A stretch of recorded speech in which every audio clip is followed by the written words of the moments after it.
जय श्री कृष्ण। आज हम वार्ता करेंगे सुदामा की। सुदामा कौन है? सुदामा हमारा सबसे प्रिय मित्र है। हमें कहाँ मिला था? ऋषि संदीपनी के आश्रम में मिला था।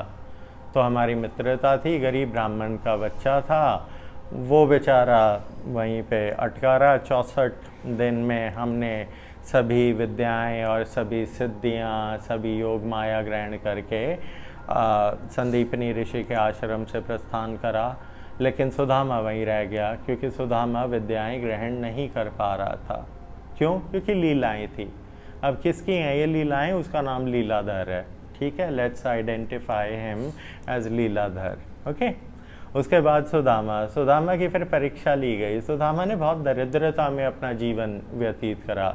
सुदामा की अर्धांगिनी और उसके बच्चे, और घर में एक गऊ थी, और भिक्षा मांगता था। ब्राह्मण, पुराने समय में समाज का, राजा का कर्तव्य होता था सभी ब्राह्मणों का भरण पोषण करना।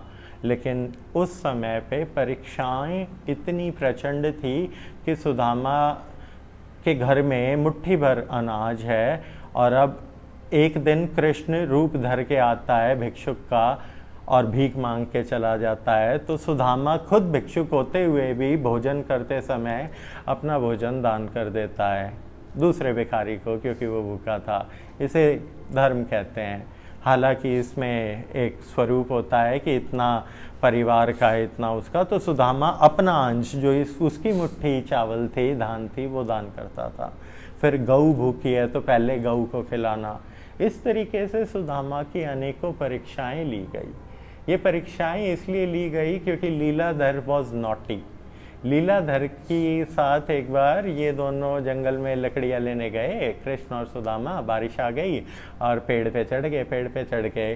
तो जाते समय जो माता श्री, जो जिसे गुरु माता कहते हैं, ऋषि संदीपनी की अर्धांगिनी, उन्होंने कुछ चने दिए थे, और सुदामा ने ज़्यादा भूख लगने के कारण अधर्म किया, जो पाप कहा जाएगा, मैत्री में छल किया कि उसने सारे चने खा लिए। और कृष्ण को पता था कि, क्योंकि वही तो लीलाधर है, ही इज़ नॉटी।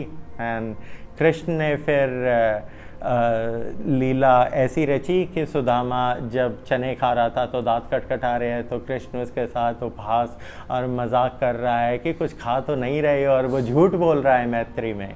सिर्फ ये उद्दंडता हुई थी, लेकिन ये पाप की श्रेणी में होती है। क्यों? क्योंकि आपकी आयु 13 से ऊपर हो गई है। 13 के पश्चात आपके किए हुए हर एक कार्य, जो कर्म है, वो धर्म के अनुसार नापे जाएंगे। पाप और पुण्य की श्रेणी 13 की आयु के पश्चात ग्रहण हो जाती है, क्योंकि आपको बुद्धिमत्ता प्राप्त हो जाती है। That's how it works in Sanatan culture. इस परीक्षा की वजह से बहुत दरिद्रताएं। उसके बाद फिर खुद ही नाचने वाला बन के आ जाता था, भक्ति के भी रूप धरता था, उसके साथ परीक्षाएं लेता था कि रूप धर के आ गया, उसके साथ गा रहा है और उसके साथ भक्ति कर रहा है कृष्ण की। और सुदामा इतना दरिद्र होने पे भी कृष्ण को कितना प्रेम करता है, ये लीलाएं। उसके बाद फिर जब सुदामा अपना जो परीक्षाओं में हो गया था कि इतना पश्चाताप लिखा था, वो होने के पश्चात जब कृष्ण के पास जाता है तो मुट्ठी भर चावल मांग कर ले जाता है। और कृष्ण स्वयं खाना नहीं खाते थे जब सुदामा भूखा रहता था। इसे सच्ची मैत्री कहते हैं। लेकिन ये सब लीलाधर की लीलाएं थी। तो Leeladhar is naughty and you can not understand his naughtiness because you are simple people. जय श्री कृष्ण।